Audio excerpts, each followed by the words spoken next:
आप सभी दर्शकों को ज्येष्ठ माह की निर्जला एकादशी यानी कि भीमसेनी एकादशी की हार्दिक शुभकामनाएं।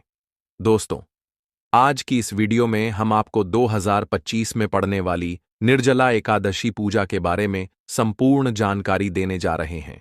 कई भक्तों ने मुझसे कमेंट करके पूछा था कि इस साल यानी कि साल 2025 में निर्जला एकादशी का व्रत कब रखा जाएगा, 6 जून या फिर 7 जून को। लेकिन वीडियो को पूरा देखिएगा, तभी आपकी कंफ्यूजन दूर होगी।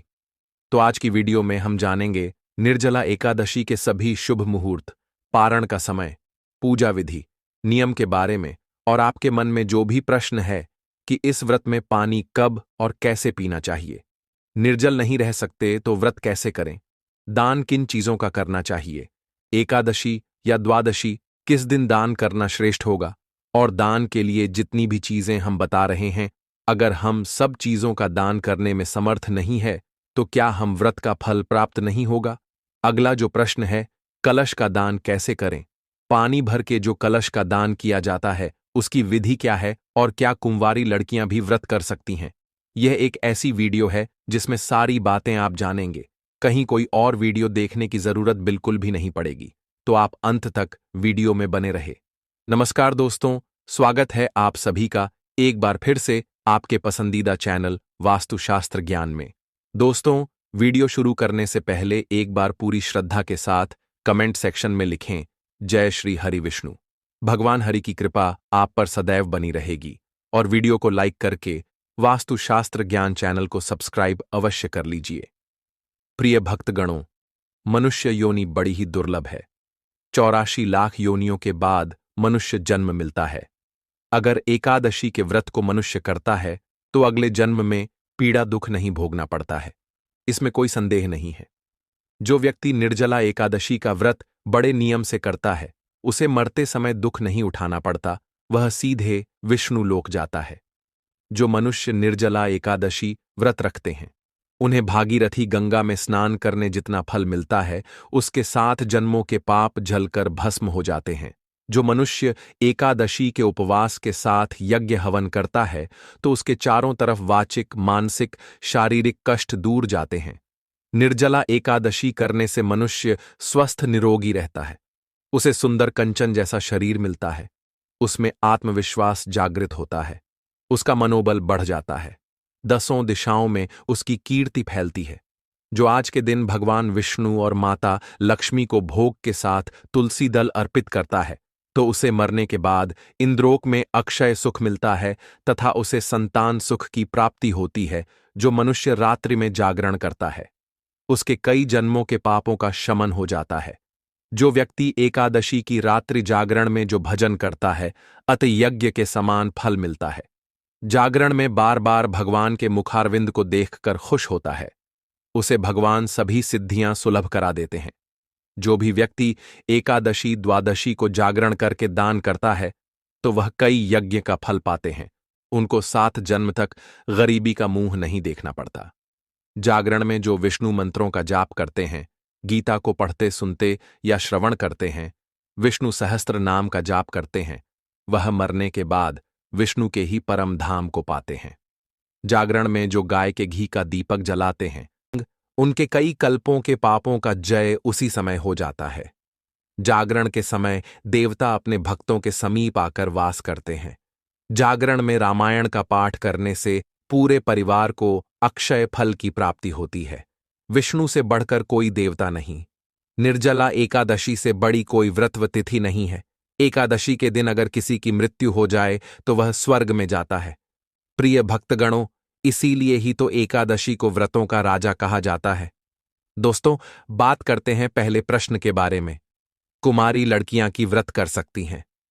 तो देखिए, सनातन धर्म में हमारे शास्त्र कहते हैं कि अगर आपकी उम्र 8 वर्ष से अधिक है तो आप सभी व्रत कर सकते हैं, और एकादशी के व्रत का भी आप पालन कर सकते हैं।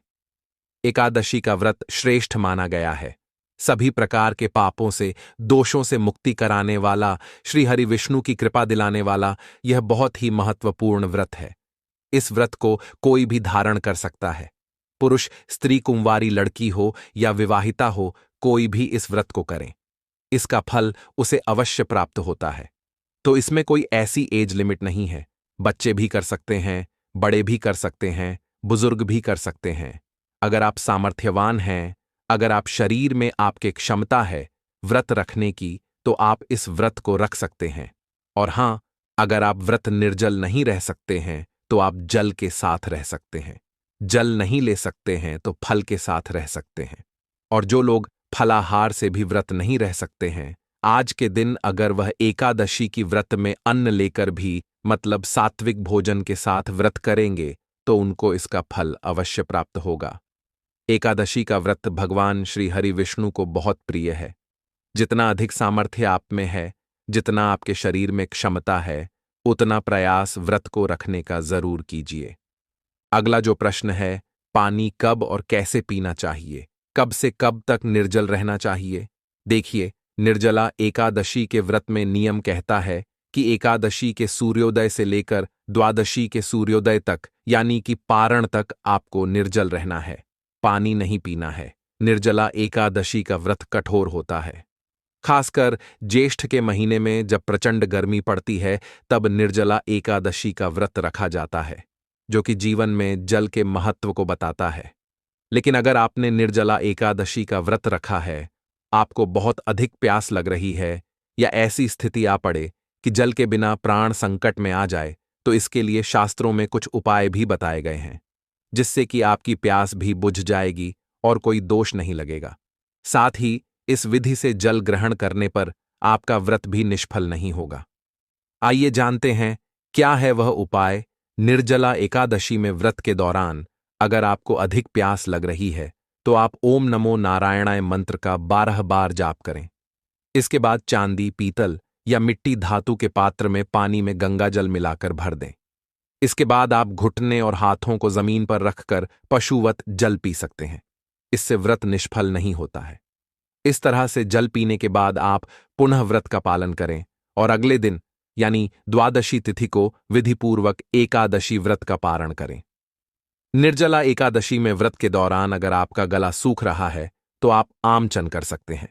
इसके अलावा आप कुल्ला करके पानी को बाहर निकाल सकते हैं। इससे पानी गले से नीचे नहीं जाएगा और आपका व्रत भी नहीं टूटेगा। अब बात करें, निर्जल नहीं रह सकते हैं तो क्या करें? अगर व्रत करना चाहते हैं, हमारे मन में श्रद्धा है कि हम श्री हरि विष्णु का यह व्रत करें, उनकी कृपा हमें भी प्राप्त हो, लेकिन हम निर्जल नहीं रह पाते हैं, तो हमें क्या करना चाहिए? अगर आप निर्जल नहीं रह पाते हैं, जैसे कि कुछ समय कुछ ऐसे भी नियम होते हैं, जैसे कि हम प्रातःकाल की संकल्प ले लें कि हम आज सूर्योदय से लेकर कल सुबह तक निर्जल ही रहने वाले हैं, तो आपको संकल्प का पालन करना चाहिए और आपको यह नियम पालन करने का पूरा प्रयास करना चाहिए। लेकिन अगर आप व्रत में संकल्प लेते हैं कि हम यथासंभव निर्जल रहने का प्रयास करेंगे, जितनी हमारे शरीर में क्षमता है उतना हम प्रयास करेंगे कि हम निर्जल रह पाए, तो आप प्रयास करें।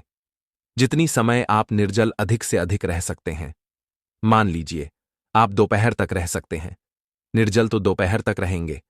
दोपहर में फिर श्री हरि विष्णु से प्रार्थना कर लीजिए, पूजा आराधना करके आप जल ग्रहण कर लीजिए। अगर आप नहीं रह पाते हैं और आप चाहे तो शाम तक रह लीजिए, मतलब अपने शरीर की आखिरी क्षमता तक हमें कोशिश करना चाहिए व्रत को पूरा करने का। तो अगर आप शाम तक रह पाते हैं, देर शाम को, फिर आप भगवान श्री हरि विष्णु पूजा आराधना करते हैं, आरती करते हैं। उसके बाद थोड़ा सा जल आचमनी में लेकर ग्रहण कर सकते हैं। दूसरी चीज, अगर आप बिल्कुल भी निर्जल नहीं रह पाते हैं, तो आप जल के साथ भी इस व्रत को रख सकते हैं। ऐसे में आपको चाहिए कि आप जल आहार करें, मतलब आपको फल नहीं लेना है, कोई चीज ऐसे दांतों से चबाकर नहीं खानी है। आप जल के साथ या फिर आप चाय ले लीजिए, जूस वगैरह लेकर इस व्रत को कर लीजिए।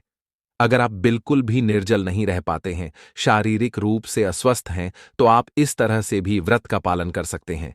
आप सिर्फ जूस, चाय द्वारा, जल द्वारा इस व्रत को कर लीजिए, मतलब जलाहार के द्वारा। अगला जो नियम है कि अगर आप जल से भी सक्षम नहीं है, आपको कुछ ना कुछ खाना जरूरी है, आप शारीरिक रूप से स्वस्थ नहीं हैं, तो आप फलाहार के द्वारा भी इस व्रत को कर सकते हैं। फल के अलावा अगर आप बुजुर्ग हैं, आप चाहते हैं व्रत का फल आपको मिले, कुछ तो मिले, जितना भी हम करेंगे कम से कम भगवान श्री हरि विष्णु की कृपा कुछ तो हमें प्राप्त हो, तो ऐसे में आपको चाहिए कि आप एक समय अन्न ले लीजिए, या फिर आप भी जो फलाहारी भोजन होते हैं आप उसे ग्रहण करके भी व्रत के नियम का पालन कर सकते हैं। मतलब आप जितना भी आप प्रयास करें कि आज का दिन आपका व्यर्थ ना जाए। निर्जला एकादशी है, साल की सबसे बड़ी एकादशी है, तो आप अधिक से अधिक अपनी शारीरिक क्षमता के अनुसार भगवान श्री हरि विष्णु की कृपा प्राप्त कर सके तो आप व्रत के जो भोजन होते हैं, फलाहारी भोजन जो होते हैं, आप उसे लेकर के भी व्रत कर सकते हैं। सेंधा नमक ले सकते हैं। और आप जैसे कि व्रत फूड जो होते हैं, कुत्तू का आटा, सिंघाड़े का आटा, इसके द्वारा भी व्रत कर सकते हैं। अगर आप इससे भी सक्षम नहीं है तो मैं आपको कहूंगा कि आप अन्न लीजिए, सात्विक भोजन लीजिए। सात्विक भोजन का मतलब लहसुन, प्याज का त्याग कर दीजिए। इससे भी आपको एकादशी का पुण्य फल प्राप्त होगा। व्रत की कथा सुनिए और आज भगवान की पूजा आराधना कीजिए, उनके मंत्रों का जाप कीजिए। अधिक से अधिक समय भगवान श्री हरि विष्णु के चरणों में आप व्यतीत कीजिए। तो आप अगर अन्न लेकर भी इस व्रत को सात्विक विधि से पालन कर लेते हैं तो भी आपको भगवान श्री हरि विष्णु की कृपा जरूर मिलेगी। वैसे निर्जला एकादशी का नियम है कि हमें पूरी तरह से निर्जल रहकर ही व्रत करना चाहिए। तो अगर आप स्वस्थ हैं, शारीरिक रूप से सक्षम हैं कि आपने निर्जल रह पाए, तो कोशिश करें कि एकादशी के सूर्योदय से लेकर एकादशी द्वादशी के सूर्योदय तक निर्जल रहे, तभी इस व्रत का संपूर्ण फल हमें प्राप्त होगा। बाकी जो नियम है जैसे जल आहार, फलाहार या फिर अन्न का आहार ले रहे हैं, तो इसमें यह हो जाएगा कि आपको एकादशी का कुछ फल तो अवश्य प्राप्त होगा। श्री हरि विष्णु की कृपा तो मिलेगी क्योंकि आपने अपने शरीर की क्षमता के अनुसार प्रयास किया। इस विधि से आप रह सकते हैं। अगली चीज, निर्जल व्रत रह रहे हैं। हमें संकल्प लिया है निर्जल का, लेकिन क्या हम चाय और दूध पी सकते हैं या फिर जूस ले सकते हैं? नहीं। अगर आपने निर्जल व्रत का संकल्प लिया है, मतलब जल नहीं पी रहे हैं, तो यह कोई विकल्प नहीं होता है कि जल नहीं लेंगे लेकिन हम चाय पी लेंगे, दूध ले लेंगे, जूस ले लेंगे और हमारा व्रत फिर भी निर्जल कहा जाएगा। नहीं, यह बिल्कुल गलत है। अगर आप निर्जल हैं मतलब आप सिर्फ निर्जल है। आप आचमनी से ही जल ले सकते हैं, जो पूजा के समय आचमनी नहीं ली जाती है। तो इसी तरह से हमें निर्जल रहना चाहिए और व्रत अपनी शारीरिक क्षमता के अनुसार ही रखा जाता है। तो अगर आप अपने शरीर से पूरी तरह से स्वस्थ हैं, तभी आप पूरी तरह निर्जल का संकल्प लें। और जो एकादशी निर्जला एकादशी का व्रत कर रहे हैं, तो आपको प्रयास करना चाहिए कि पूरी तरह से निर्जल रह कर के व्रत करें। मतलब एकादशी से द्वादशी तक निर्जल ही रहना है। कुल मिलाकर अगर आपने निर्जल व्रत का संकल्प किया है तो आपको पारण के समय जल लेना है। बाकी आप अगर शारीरिक क्षमता के अनुसार निर्जल या जलाहार ले रहे हैं तो आप बिल्कुल जल ले सकते हैं। अगर आपसे नहीं रहा जा रहा है पूरे समय तो आप जल ले सकते हैं। अगला प्रश्न आपका है, दान किन चीजों का करें? आज के दिन आप गौ का दान कर सकते हैं, स्वर्ण का दान कर सकते हैं। भूमि दान का महत्व है और आज के दिन दान में आप अपने सामर्थ्य के अनुसार अन्न का, वस्त्र का दान कर सकते हैं, फलों का दान कर सकते हैं, सब्जियों का दान कर सकते हैं। अब जैसी आपकी सामर्थ्य, जितना आपके पास धन की क्षमता है, उस हिसाब से आपको दान करना चाहिए। एकादशी के दिन जल दान का आज विशेष महत्व है, तो जल का दान आप अधिक से अधिक कीजिए क्योंकि जल दान से ही सर्वश्रेष्ठ फल की प्राप्ति होती है। निर्जला एकादशी के व्रत में तो जल का दान आप अधिक से अधिक कीजिए। जीव जंतुओं के लिए पानी की व्यवस्था कीजिए। आप अपनी छत पर किसी पात्र में जल भर कर रखें, जो कि पक्षियों के लिए पानी की व्यवस्था हो जाएगी। अगर आप पर राहगीरों के लिए पानी की व्यवस्था कर सकते हैं, प्याऊ लगा सकते हैं या कहीं पर भी आप शरबत बंटवा सके, बोतल में पानी भरकर दे सके। किसी भी जरूरतमंद को, प्यासे को तो बहुत श्रेष्ठ फल की प्राप्ति होती है। एकादशी के दिन या द्वादशी के दिन किस दिन दान करना श्रेष्ठ होता है? देखिए, दोनों ही दिन आप दान कर सकते हैं। एकादशी के दिन भी आप दान कर सकते हैं और द्वादशी के दिन तो हमें दान करना ही होता है। अपने पारण से पहले दान करना श्रेष्ठ होता है और जरूरी होता है। तो एकादशी द्वादशी दोनों ही दिन में किसी भी दिन आप दान कर सकते हैं या दोनों ही दिन आप दान कर सकते हैं। कोई संशय मन में नहीं है। इस समय में जरूरत की चीजें दान की जाती है। जैसे कि गर्मी का मौसम है तो छाता दान करें, पंखा दान करें, जूता दान करें और सीजनल फ्रूट्स होते हैं, खरबूज, तरबूज इत्यादि दान करें तो बहुत श्रेष्ठ दान है यह, और इनमें बहुत अधिक खर्चा नहीं है। और हां, जितनी चीजों का आप दान कर सकते हैं उतनी ही चीजों का दान करें। कोई ऐसा भार नहीं है। आपके ऊपर की जितनी भी चीजें आपको बताई जा रही हो, सभी चीजों का हमें दान करना है। आप जो दान कर सकते हैं, जैसे कि आप किसी जरूरतमंद को भोजन करा सकते हैं, किसी को पानी का दान कर सकते हैं, तो वह कर दीजिए। मतलब जितना आपसे हो सकता है उतना आप दान करें, और दान का फल हमेशा श्रेष्ठ होता है। सामर्थ्य के अनुसार दान करना चाहिए। कलश के दान की विधि क्या है? देखिए, कलश में जल भरना होता है तो आपको मिट्टी का कलश लेना है। आप चाहे तो तांबे का या किसी धातु का भी कलर ले सकते हैं। तो आप पर कलश में शुद्ध जल भरे अपने घर में ही आपको शुद्ध जल भरना है। घर से ही जल भरकर लेकर जाना है तो कलश में आपको शुद्ध जल भरना है। उसके ऊपर आपको सफेद कपड़ा रखना है। सफेद कपड़े से उस कलश को ढक दीजिए और उसके ऊपर चीनी रखना है। और अगर आप और भी चीजें दान करना चाहते हैं, जैसे फल दान कर सकते हैं, आप इस कलश के साथ या पंखे का दान कर सकते हैं। तो इस तरह से फल वस्त्र उस कपड़े के साथ ही आपको कलश भी लेना है और दक्षिणा के साथ दान करना है। तो कलश में शुद्ध जल भरे, उसके बाद उसे सफेद कपड़े से ढके, उसके ऊपर आपको चीनी रखनी है और उसके बाद उसके साथ में आप जो भी वस्तु दान करना चाहते हैं, वस्त्र, अन्य और पंखा जो भी आप दान करना चाहते हैं, साथ में रख लीजिए। दक्षिणा के रूप में कुछ पैसे रख लीजिए और इसके साथ ही आपको ले जाकर यह किसी ब्राह्मण को दान करना है, या फिर आप किसी मंदिर में भी दान कर सकते हैं। तो कलश दान करने की यही विधि होती है। कलश में आपको शुद्ध जल जो भरना है वह अपने घर से ही भरकर लेकर जाना है। ऐसा नहीं कि आप खाली कलश लेकर जाएं और पंडित जी के घर पर ही आप कलश भरे और वहां से उनको दान कर दें। ऐसा नहीं करना। घर से ही आपको सारी सामग्री तैयार करके लेकर जानी है, और चाहे तो आप पंडित जी को दान कर दीजिए या फिर आप पर मंदिर में भी दान कर सकते हैं। तो इस विधि से हमें एकादशी के दिन दान करना होता है, और एकादशी का व्रत, निर्जला एकादशी का व्रत सर्वश्रेष्ठ माना गया है। इस व्रत को अगर आप नियम पूर्वक कर पाते हैं, पूरे विधि विधान के साथ, जैसे कि निर्जल रहकर, तब तो सर्वश्रेष्ठ है नहीं। तो जितना भी आप में सामर्थ्य है, जितनी भी आपके शरीर में क्षमता है, फलाहार, जलाहार या फिर आप व्रत के आहार लेकर इस व्रत को करने का पूरा प्रयास शुरू करिए, ताकि आपको भगवान श्री हरि विष्णु की कृपा जितना भी अधिक से अधिक प्राप्त हो सके, उतना आप प्राप्त करने का प्रयास कीजिए। प्रिय भक्तगणों, आइए अब जान लेते हैं निर्जला एकादशी के शुभ मुहूर्त और पारण समय के बारे में। लेकिन अभी तक आपने वीडियो को लाइक नहीं किया, तो वीडियो को लाइक करके चैनल को सब्सक्राइब अवश्य कर लीजिए।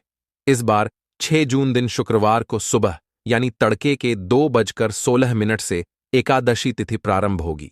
देखा जाए तो यह 5 जून गुरुवार की मध्य रात्रि का समय रहेगा और एकादशी तिथि का समापन होगा 7 जून शनिवार को सुबह 4:47 पर, यानी 6 जून शुक्रवार को पूरा दिन ही एकादशी तिथि रहेगी।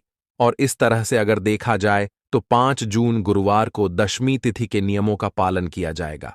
और इस बार हिंदू पंचांग के अनुसार 6 जून शुक्रवार को एकादशी, जो कि स्मार्त एकादशी रहेगी, जिसमें सभी गृहस्थ जन उपवास रख सकते हैं। और दूजी एकादशी यानी 7 जून शनिवार को वैष्णव निर्जला एकादशी का व्रत रहेगा। जब कभी भी एकादशी तिथि 2 दिन होती है, तो ऐसे में इस बात का भी ध्यान रखना चाहिए कि उपवास 24 घंटे से अधिक का ना हो। अगर 24 घंटे से अधिक का उपवास होता है तो सभी लोगों को दूजी एकादशी यानी वैष्णव एकादशी का उपवास रखने की ही सलाह दी जाती है। 6 जून शुक्रवार को ब्रह्म मुहूर्त सुबह 4:08 से 4:56 तक रहेगा।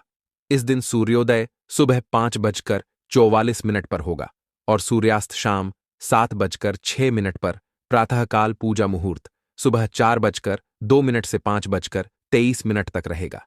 शाम की पूजा का मुहूर्त शाम 7:17 से 8:18 तक रहेगा। हस्त और इतरा नक्षत्र का दुर्लभ संयोग इस दिन बन रहा है।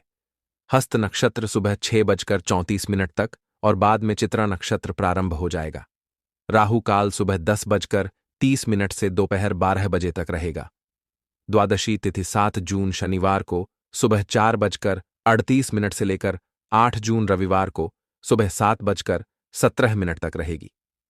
हरिवासर का समय द्वादशी तिथि लगते ही शुरू हो जाता है और हरिवासर के समय में भूलकर भी उपवास नहीं खोलना चाहिए, नहीं तो व्रत अधूरा रहता है।